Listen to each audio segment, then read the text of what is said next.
It is your Classic Metal Show right here on the ClassicMetalShow.com. No, that is not a lost Deep Purple track. That is something brand new from a band called Sainted Sinners, and the name of that tune there is Maybe She's Got Balls, and a guy who's got balls and been around a long time and has been a journeyman musician and vocalist for decades now. He's back with this brand new project, and I want to welcome to the Classic Metal Show vocalist David Reece. Welcome to the Classic Metal Show there, Dave. Greetings, my friend. Good to be alive, above the ground, and ready to rock and roll. Let's chat it up. Absolutely. Well, David, right out the gate here, I got to ask you, a veteran vocalist as yourself in what we consider the classic metal vein. I mean, obviously, you've been involved with a lot of projects. Obviously, you were involved with Accept at one point, and Bangalore Choir, and Tango Down, and, the list goes on and on. You haven't lost that rock and roll spirit to continue, your journey in the music realm. What keeps you going?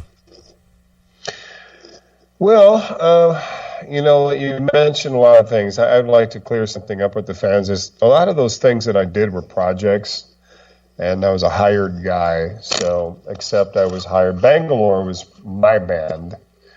Tango Down and those other things were just project records to stay viable, I guess is the word. Sure. And it keeps you going. I mean, I'm a staunch proponent of keeping your voice in shape. If you're going to party, you better practice. So right.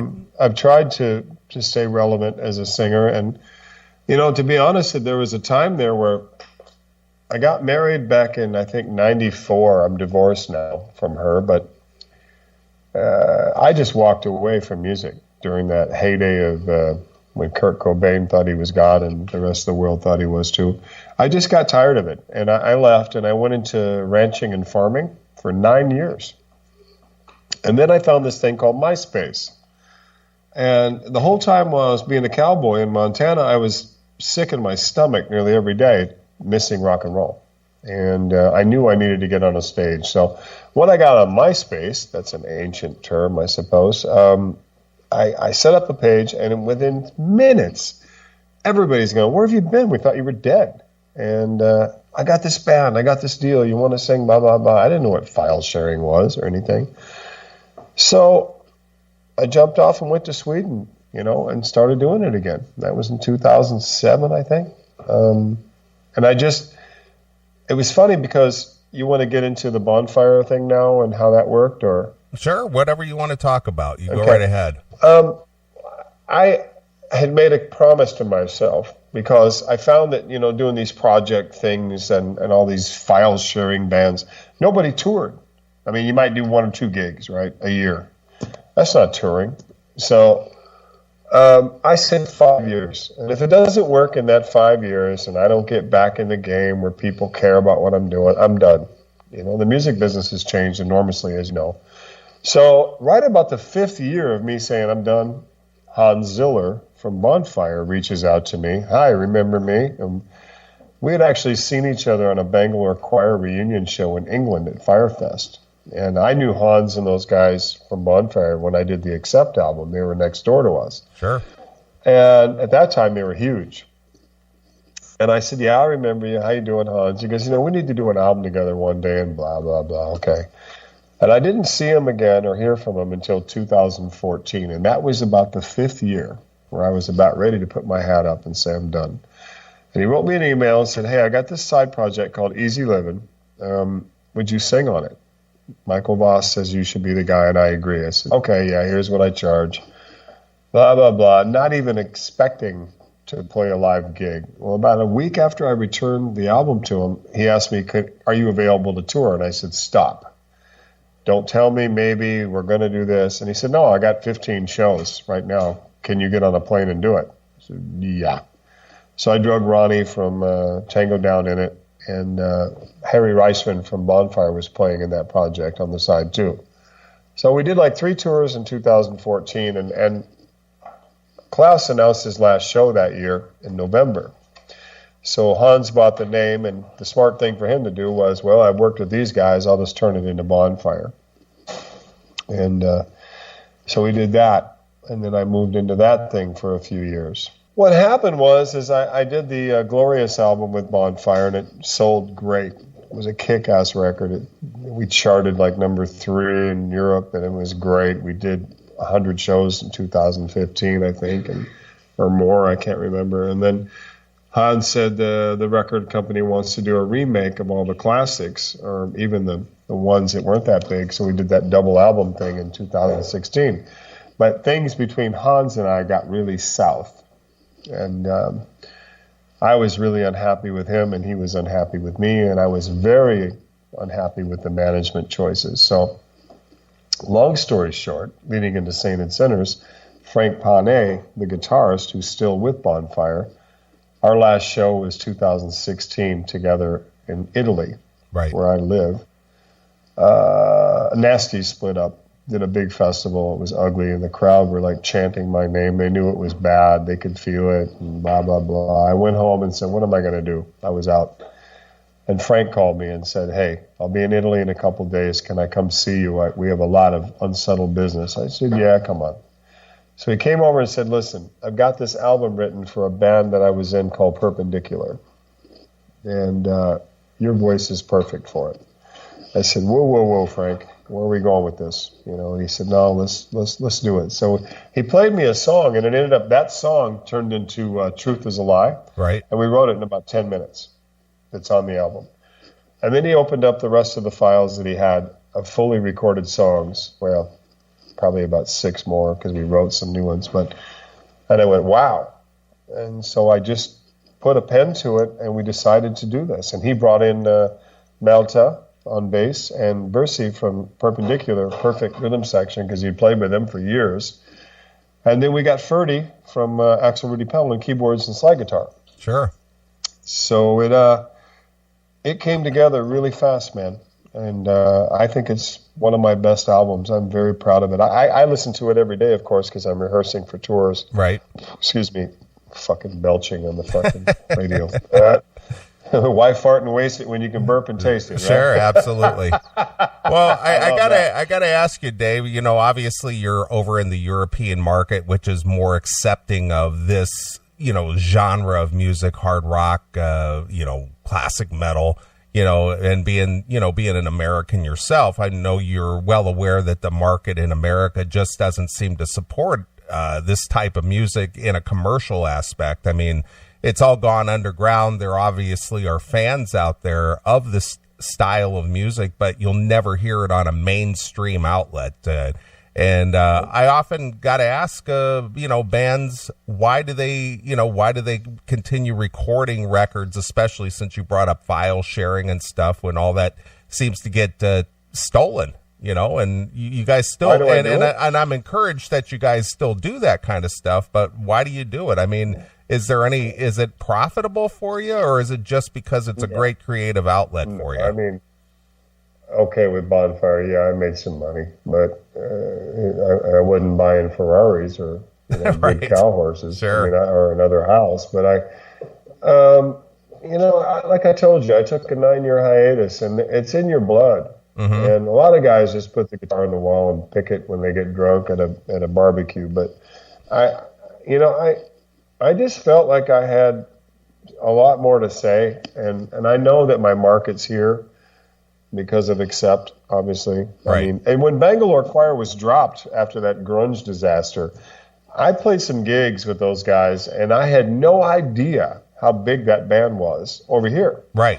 And when I came, I was told by the label, get a day job, forget it, it's over, cut your hair, blah, blah, blah. Had I put that band on an airplane and gypsied throughout Europe, we would have survived, because they didn't get the grunge thing until about 96. So I made a huge mistake. But back to your question, it isn't about the money, dude. I mean, of course you want to get paid for your gigs, and I don't play for free. Right. Sure. That's why I don't spend a lot of time in America, because for some reason they feel like I have to, and it's irritating, agents that booked you in the day.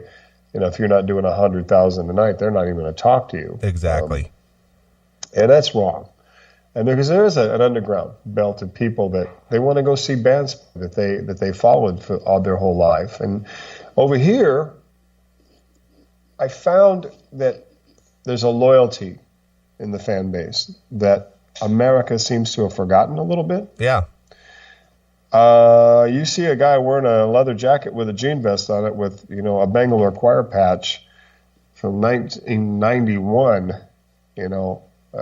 that's pretty impressive. And they don't forget because it's not fashion. And we're all getting older and stuff, and to stand around on a concrete floor at a festival for 8 hours and watch 20 bands is pretty tough. But they will, spend their money, drink the beer, buy the record, and buy the magazines. Sure. And the radio, like you. There are radio stations like yours that are playing our music and supporting us. So I don't know. Until it becomes like where it's agonizing, I think I'm just going to do it till I fall over. Right. Absolutely. You'll go out like Lemmy, huh? Yeah. I knew Lemmy. Everybody knew Lemmy. Sure. Our backline guy knew him well, worked with Motorhead. The day he died, I walked out into the hotel lobby and he was on the floor sobbing, and what happened? And he said, Lemmy died. Mm-hmm. And he was destroyed. I mean, Lemmy, like when Ronnie passed. I mean, or Steve Lee from Gotthard. I mean, it was devastating to the community. Sure. Well, you landed in a very good country when you decided to get back into music, because obviously Sweden was or still is a hotbed of this genre of music. I mean, we featured a lot of bands from Sweden that more or less, came up through the late 90s into the 2000s, and they basically were what L.A. was in the 80s, only turned up a couple notches. Mm-hmm. And I mean, Motley Crue started that, I think, and Hanoi Rocks. I mean, they were the bands that, those babies respond from, and you get, your Eclipse, you got your, Crush, you got your Reckless Love, all these bands that kind of came out of that heat. I don't know, they put something in the water in Sweden, because when I was there, I did 2 or 3 albums in that country, and I've seen bands there that blow your face off.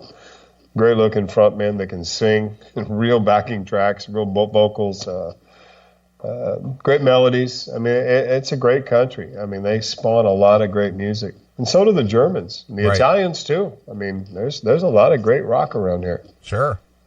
Well, as just to throw what's your thoughts question to you. Obviously, you were a part of Accept for a amount of time, did a record with them. Now, Mark Tornillo, formerly of TT Quick, has been fronting them for the last 10 years, and they've put out 3 or 4 really stellar releases. What's your thoughts on that current lineup of Accept? Have you listened to them, and you got any input on that? I respect the band. I mean, when, as a young, dumb kid, a dumb fuck, I mean, I was 28, 27 when I joined the band. Sure. I had no fucking clue. I mean, I was in cover band, writing a song here and there, playing 7 nights a week, 4 or 5 hours a night. No fucking clue what it's like to be on a touring fucking machine like Accept. Right. I mean, they spawned speed metal. You know what I mean? They were fast as a shark. I mean, Metallica, dropped to their knees over bands like that. I mean, when I got there, I got an identity as a singer with Dieter Dierks. I didn't know who the fuck I was. And I give nothing but support and credit to a group like that. I mean, they came out, they got Udo back, had me, another guy before me. Pete went to Dokken for a while. But when they're here, they're sold out. And, Mark's, he's a pretty good singer, I guess. I don't know much about him. I saw him in TT Quick and some videos, but it's working. Sure. And they have the songs and the I don't know what the word is, the balls. And people feel it. I mean, a friend of mine went to see him when they had Mark on the first tour, and they opened for AC/DC. I mean, they get good gigs. Right. And there were kids in the audience, he said, with Accept shirts that were about 14 years old, going crazy. So that means that those guys did something. I mean, if you don't have that it thing, you're not going to survive. Sure. So there's a lot of bands that are good, but the it factor is missing. Right. If you don't have a history or those songs that people remember, it ain't going to work. And they've got it. And I tip my hat to them because they keep coming out and slamming and touring. I mean, I think Sabaton opened for them on the first tour, right? Blood of Nations in the U.S. Right. And now Accept is over here right now opening for Sabaton on the Farewell Sabaton tour. And It's sold out everywhere. Right. So what are you going to do? Say, you hate the band because you had a few bad times with it? Sure. No, I respect. Sure. Well, let's get to your project here, this Sainted Sinners. I mean, obviously there's a lot of heavy influences, mostly from what I would call the 70s rock stalwarts, be it Deep Purple.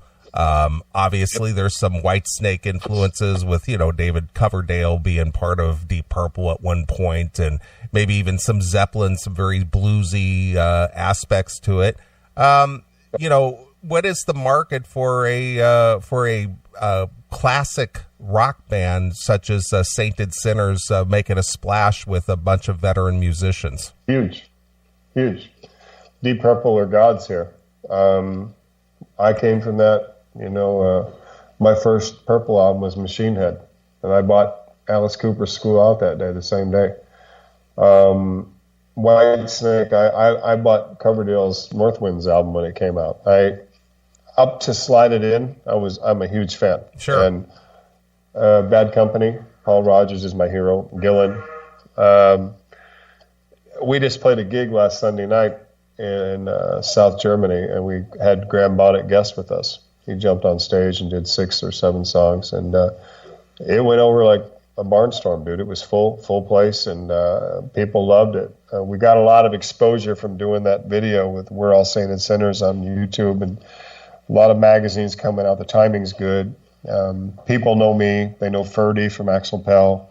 They know Frank from myself and him and Bonfire, and plus his previous things. And so there's that, folded arm thing, like, what do you guys got? Right. If they don't know our songs. But after about 3 songs, it was one of those gigs where it was over before I even knew it started. So I knew it was good. When you walk off, I want to keep playing, and they're all screaming, and you go, good. And so we've got 24th is the release day of February, and that's our release party. We play that night, and the next morning we play an in-store, which are rare. How many in-stores you hear about? So Frank put that together at one of the big record stores. We're going to play an acoustic gig, and then that night we play another club, and then Sunday we play the Rock Fabrique, a notorious place for rock and roll, and Lemmy, and all. It's kind of like, I wouldn't say it's like the Hammersmith of Germany, but it's a big known place. And then we go to Austria in March, and Bulgaria and Switzerland, and then I've got a tentative. Well, they give me a 97%. This is out of their mouth, of the U.S. on the East Coast in June. I want to do like 10 to 15 shows running up into Canada. So the market is there. The interest is there. A lot of press like yourself and radio have been very open-armed with us. And I love the band. And it's a band. I'm not going to do any more projects unless, say, Schenker called me or something, which probably won't happen. But right. I might do a few more solo albums before I die, but I'm in this for the long haul. We've already written another album, basically, Frank and I, since we started this thing. So we're going to, we got Bonfire, too, we're still touring, so they got some dates in between. But even for a band like that, it's really tough. Because if you played really heavy last year in Europe, typically it's about another 11 to 12 months before you get rebooked. Sure. Because they've been there, done that. You know what I'm saying? Yeah, they don't want to burn out the market. Yeah, and plus people don't have the money. Yeah, sure, that's true. So, did I answer your question? I get to rant. You did. I forget what I'm talking about. Yeah. So anyway, you did mention that there's a possibility that you'd play here in the States. Would you be paired up with anybody, or would you? Yeah, we're going to go out with the original plan was have Graham Bonnet headline, but that's kind of fizzled out because he's going to go do the Michael Schenker Fest. Because what I've heard is Michael Schenker is not going to do like a lot of clubs anymore. He's just going to focus on the history with Barden and Macaulay and Bonnet. Right. And it's working really good. So that's kind of out. But we're a band called Far Cry. Pete Fry and those guys that I've known forever are the drummer is an agent, and he's booking the casino market on the East Coast. And then I'm connected with the Canadians. So that's the plan, them opening and us headlining. Yeah, I just want to play. Sure. The only way you can really be a band, Wendell, is to play live. I mean, you can make file-sharing albums till you drop dead. Right. I mean, but that's not rock and roll. I mean, there's so many bands that play the M3 or they do this and do that. But, you know, they're at home, you know, working a day job. I still work a day job. I go to school, language school. I mean, you know, a real band tours. Right. I agree. I completely agree with you. Well, it's always good to see, you know, veteran guys out there not giving up on the dream and actually going out there and doing what they do best and you know, still bring it. You know, and the thing is, it, man. Yeah, and I can't, you know, there's very, very, very few exceptions to where, unfortunately, there are new acts out there who can bring it like the old schoolers do. You know, they just, I don't know where the disconnect happened or where that was lost, but once in a while, you're surprised by a younger group that can come out there and really, you know, burn up the stage. One that's been around a little while, but when they first hit the market was like Airborne, you know, from Australia. That's a younger band that really just, you know, stormed the stage when they came out. So played all the big festivals, did all the big gigs. And I think the band Heat and Eclipse, I mean, are making a lot of noise. Eclipse has got the some European Aerosmith openings. Sure. On the Aeroviderci tour. I mean, it's that's a big deal, bro. Yeah, I agree. You know, I mean, if I could get some Aerosmith gigs, hey, let's go. Right. You know? Absolutely. Well, but you got bands like Cheap Trick. They don't quit. You got bands like Aerosmith. They keep writing. I mean, Steven Tyler, come on, he is the band. But the Stones, they're still plugging away. Yeah, but AC/DC? but the difference between those bands is they were brought up in an era when they actually got some kind of commercial push and people know the name and they know the brand and they know the songs. But once you got past the mid 90s, when this kind of music kind of fell out of favor, especially here in the States, obviously not so much in Europe, but that was just kind of lost to the annals of time, you know, just gone. It's weird. But you know, it's the same thing. When Elvis was king, right? These little four weird mop-headed guys came over from Liverpool. People forgot Elvis existed, and then he went to Vegas. Yeah, he could still, like Sinatra, he could still do it, but it cycles. And like you said, a band like us, we're more of an organic 70s thing, like, you know, The Answer, The Dead Daisies. That it seems to be, people are like, all right, enough of this processed, you know, digitized stuff. Let's rock. Yeah. No backing tracks. Good. I mean, if you go into a tangent and you play for a song for an extra 5 minutes, cool. If the crowd's feeling it, go. I miss that, and that's what we do. Sure. I mean, we have that option with the Hammond and the slide guitars and you know, the real background vocals, and I can scat and come up with other ideas. And I mean, we posted tonight on Facebook, we did a cover of Seagull with Paul Rogers, Frank and I. We posted it because it worked. I mean, we just sat down and played it, and played some crazy. Nice. You know, so yeah. Sure. Well, as far as this new release goes, is there anything specific about this recording that you want to point out to the fans that maybe they wouldn't discover it right away, or maybe some little insight or something that you're particularly proud of? Well, I have to say I write lyrics about my life. I'm not being too like, oh God, it's all about Dave. But, you know, and this business is shot full of liars, and I hate liars. We've all lied, but it goes back to that, we're going to tour thing, right? Everything that's happened in the last 5 or 6 years has been BS, basically. So there's a lot about that on this record, personally, for me. But it's directed at, hey, you know, check out what I'm saying. I'm going through it like you. And then I got a guitar player. I'll probably lose him to Coverdale. God knows my luck. But, I mean, he's a monster. He's a monster writer, Frank Panay. I got a great band. And it's a band. I mean, you probably hear that every day. But there are parts on the record that really touch me. Like, one of my favorites right now on the album is called Did You? And there's just a section in that thing where it kind of goes back to, like, say, Tommy Bolin or Rory Gallagher, Come Taste the Band, Deep Purple, where they just get real groove and melodic. Right. And it always hits me. My wife is a huge fan of the track Blue Lightning Man. And I'm a big Western movie guy, spaghetti Westerns. So that's what that is, a gunfighter song. And then we've got, Shine Diamond Girl. That's Eddie Van Halen, Only You Can Rock Me UFO style. I mean, it's an organic hard rock, blues rock album. If you like Slide It In, if you like My Woman from Tokyo, this is for you. Perfect. All right. Well, the new release is called Sainted Sinners, their self-titled release featuring our good friend David Reece here on lead vocal. And I think if you're a classic rock fan, classic metal fan, I think you'll really appreciate this release. It's a solid disc, great production on it. Thank you. Thank you. Definitely. Mercy, the drummer, produced it, and the vocals were done at Tanzan Studios in Italy. I mean, but Bercy Herleman produced the album and mixed it. He did a fantastic job. Yeah, I think absolutely. It's great. It's top-notch producing, that's for sure. All right, David, I know it's late over there for you, but is there anything else you want to tell the fans?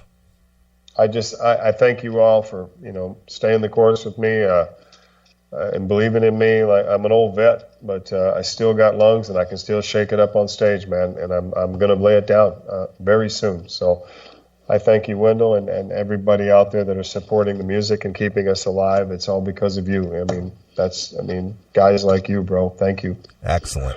Well, we always let the artist pick a closing song out of the interview from the new release. So what do you think we should play, and give us a little story about it?